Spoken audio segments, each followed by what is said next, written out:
बेटी है, तो अगर आप हमें बुलाते हैं तो आपका भाई, आपका बेटा उस बहन के लिए कुछ ना कुछ योगदान एक गिफ्ट के तौर पे दूंगा। देखिए मैं तो हेलो यूट्यूब फैमिली, हमारे चैनल में आप लोग को स्वागत है।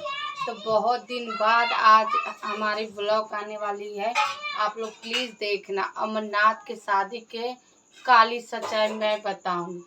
तो गाइस, विष्णु राज और मालती चौहान अमरनाथ के शादी में एक बैग गए। 12 बजे रात को शादी हुआ जी।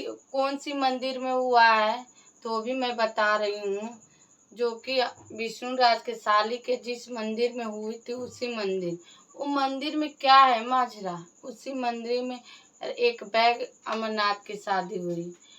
तो ये लोग भीड़ पाने के लिए और मीडिया के सामने सच नहीं बोलते, झूठ बोलते, वायरल होने के चक्कर में ये लोग मंदिर में शादी करते हैं और मियाँ बीवी को वायरल करवाते, जो विष्णु राज करवाते हैं, और ये लोग खूब पैसे कमाते हैं। तो ये लोग क्या है मुझे समझ में नहीं आ रहा है।